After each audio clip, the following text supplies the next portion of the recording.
शनिवार को कश्मीर में हुई जमकर बर्फबारी के बाद एक बार फिर कश्मीर देश और दुनिया से कटी हुई है।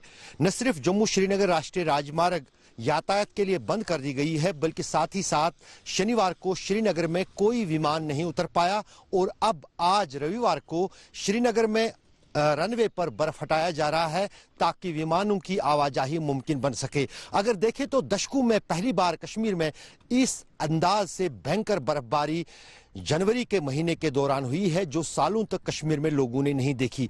अभी भी पूरी कश्मीर की वादी जो है वो बर्फ की सफेद चादर से लिपटी हुई है और अब इसके बाद जो बड़े खतरे बन रहे हैं वो बर्फीले तूफानों के बन रहे हैं।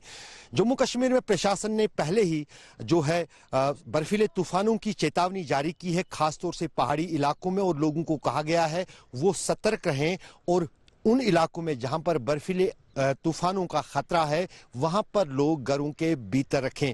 दूसरी तरफ डिजास्टर मैनेजमेंट और एवलांच रेस्क्यू टीम्स जो अलग अलग जिलों में हैं उनको भी तैयार रखा गया है किसी भी स्थिति से निपटने के लिए। अगर तापमान की बात करें तो मौसम विभाग ने कहा है कि रविवार से मौसम संभलेगा जम्मू कश्मीर में, खासतौर से कश्मीर में, और तापमान में बढ़ोतरी दिन के दौरान होगी। लेकिन अगर रात की तापमान की बात करें वो लगातार जो है और लुढ़केगा और फिलहाल कश्मीर में लोगों को ठंड से कोई राहत नहीं मिलेगी। ऐसा भी नहीं है कि भारी बर्फबारी से सिर्फ मुश्किलें ही आती, कई फायदे भी इसी मौसम में है। पहला फायदा जो पहली नजर में दिखता है वो है पर्यटकों का धरती की इस जन्नत में जिंदगी की खूबसूरत यादें बटोरना। कोरोना ने सब चौपट कर दिया था और अब बर्फ के ही सही लेकिन फूल खिले हैं गुलशन गुलशन। Fortunately, we are stuck in heaven, so it's a very fortunate situation for us.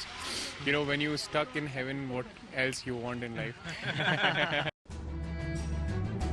दूसरा ये कि आसमान से बरसती बर्फ कश्मीरी सेबों के लिए वरदान है।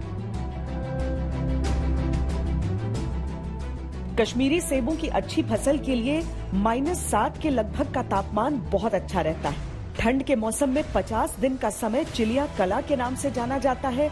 इस दौरान अगर खेतों में जमीन बर्फ के नीचे ढकी रहे तो बम्पर फसल तो होती ही है, सेब की क्वालिटी भी बहुत अच्छी होती है।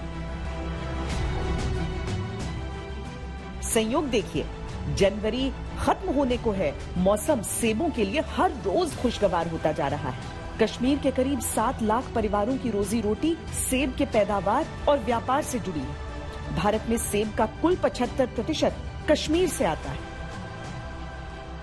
पर्यटन के लिए बर्फ को सफेद सोना भी माना जाता है।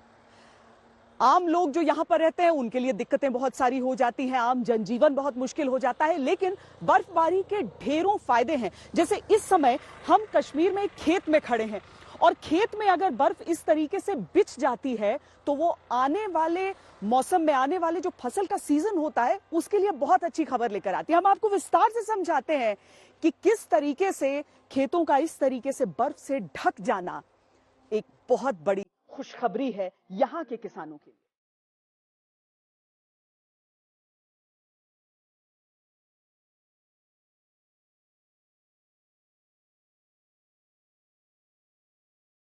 कुदरत का तोहफा है बर्फबारी, जो जम्मू कश्मीर की हरियाली पर नेमत बनकर बरसती है। और इतना बरसती है कि किसी साल अगर बर्फबारी कम भी रह जाए तो बीते बरस की भारी बर्फबारी ही संतुलन बनाए रखती है।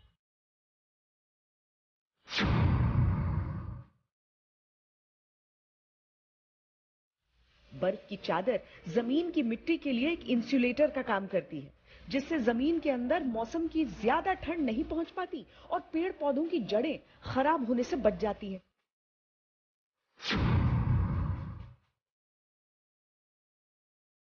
बर्फबारी के बाद सर्दियों में तापमान सामान्य होने पर पेड़ पौधे जमीन से नमी खींचते हैं।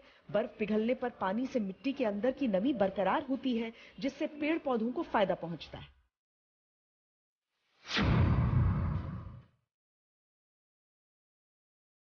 बर्फबारी को आम बोलचाल में गरीबों की खाद भी कहा जाता है।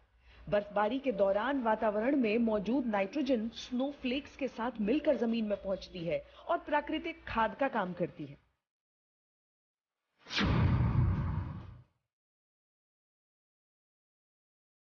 बर्फ गिरने के बाद वो ठोस हो जाती है और आइस में तब्दील हो जाती है। और इस तरह ये पहाड़ों पर मौजूद ग्लेशियर्स के क्षेत्रफल में इजाफा करती है।